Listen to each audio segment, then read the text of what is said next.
هذا النور شفاء صدور. به نام خداوند بخشاینده و مهربان نهایت برحم. اما بعد السلام علیکم و رحمت الله تعالی و برکاته. برادران و خواهران عزیز و پدران و مادران مهربان، موضوع امروزه ما امام بخاری، شخصی ناتکرار تاریخ اسلام. این مرد محمد ابن اسماعیل بخاری فخر همه امام مسلمانان و به خصوص تاجیکان است.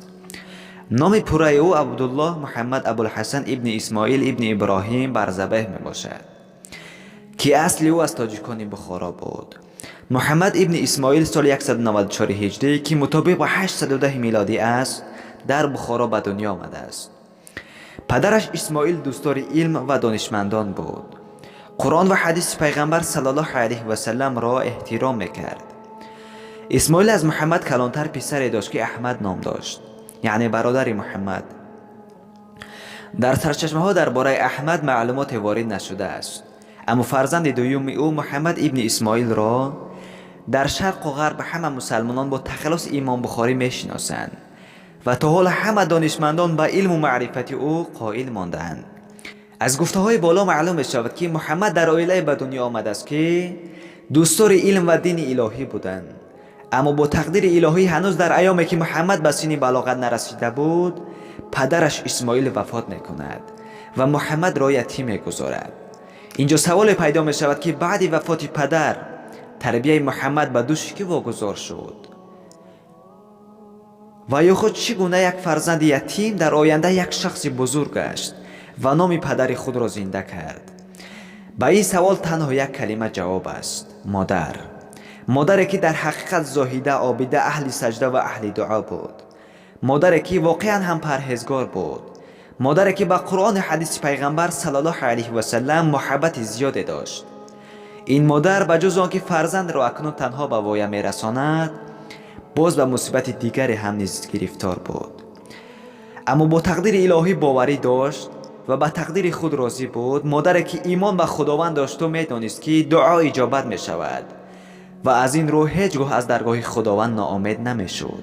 مصیبت دیگری بر سر چنین مادر آمد این بود که محمد ابن اسماعیل یعنی امام بخاری در آوان کودکی از نعمت چشم محروم شده بود، یعنی نابینا شده بود. مادر هر لحظه خدا را عبادت کرده تنها یک دعا میکرد: خداوندا با فرزند من بیناییش را بازگردان. یکی از شبها مادر در خواب ابراهیم علیه السلام را میبیند. ابراهیم علیه السلام به مادر مراجعت کرده میگوید که ای فلانی، خداوند دعای تو را، گریه های تو را اجابت کرده و به فرزندت بیناییش را بازگردان. مادر درهار از خواب بیدار می شود و میگوید که شاید این خواب راست باشد.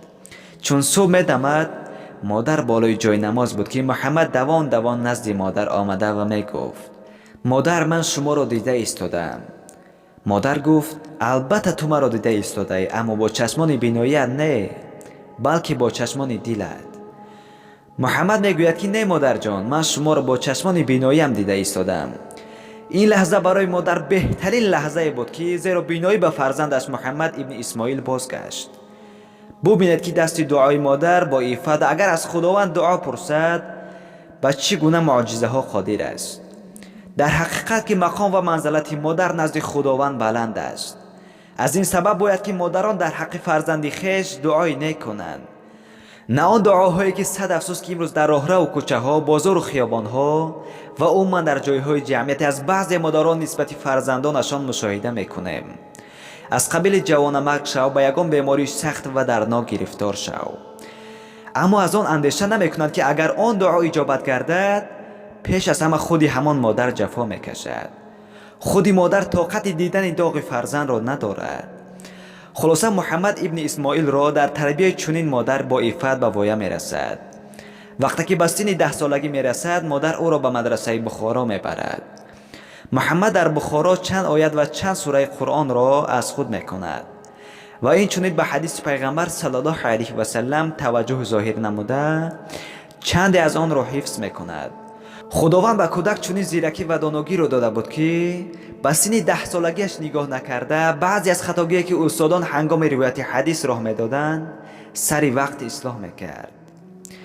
میگوید که روز نزد استاد شیخ داخل بودم، شیخ حدیثی را چنین آغاز کرد: ان ابو زبیرین ان ابراهیمین. گفتم استاد ببخشید که اصل حدیث چنین نیست. استاد مرا سرزنش کردند. من در جواب گفتم که شما می توانید که به اصل حدیث نظر کنید. بعدا شیخ به خانه خود در آمده اصل حدیث را دیدند و سپس برآمده از من پرسیدند که محمد اصل حدیث چگونه است؟ گفتم که ان زبیرین خزیم ابن ابراهیم. گفتند که درست گفتی فرزندم. شب محمد ابن اسماعیل در خواب می‌بیند که نزد پیغمبر صلی الله علیه و سلم ایستاده و با شمالدهی پیغمبر صلی الله علیه و سلم را شمال می‌دهد. اهل علم خواب او را تعبیر کردند و گفتند که روز می شود که تو محمد ابن اسماعیل حدیث‌های صحیح و ضعیف را جدا می‌کنی و حدیث‌های بافته را برای همه معلوم می‌گردانی. در سن 15 سالگی محمد همراه مادر و برادرش به شهر مکه برای زیارت کعبه می‌روند. بعد ادای مراسم حج مادر و برادرش برمیگردند، اما محمد ابن اسماعیل آنجا باقی میماند. در مکه محمد نزد دانشمندان علم و فقه و حدیث تعلیم میگیرد، سپس به شهرهای بصره و بغداد میرود و در آنجا نیز به آموزش و جماعت حدیث پیغمبر صلی الله علیه و سلم مشغول میشود. باری در شهر بصره محمد همراه چند نفر به درس میرفتند. همه همراه خود قلم و دفتر گرفته بودند، اما او چیزی با خود نگرفته بود. همراهان او از چنین حالت او تعجب نموده به او میگفتند که با درس آمدن تو چی فایده دارد که چیزی همراه خود نگرفته ای؟ محمد در جواب چیزی نگفت. تنها بعد از 16 روز به همراهانش گفت که شما غمگین شده بودید که من همراه خود قلم و دفتر نگرفته به درس حاضر می شدم. اکنون دفترهای خود را برآورید، من تمام آن حدیثهایی که در مدت 16 روز آموخته بودم برای شما از یاد میگویم. در این 16 روز 16,000 حدیث گذشته بودند. محمد ابن اسماعیل به خواندن حدیث ها چنین آغاز کرد که بعضی نفرانی که به دفتر نوشته بودند خطاگی های خود را اصلاح میکردند. ببینید که از یاد کردن 1000 حدیث هر روز بدونی که آن چیزی را نوشته بگیرد برای محمد ابن اسماعیل چگونه آسان بود. خداوند به همه کار قادر است. همین طور بعد از شهر بصره به بغداد می رود.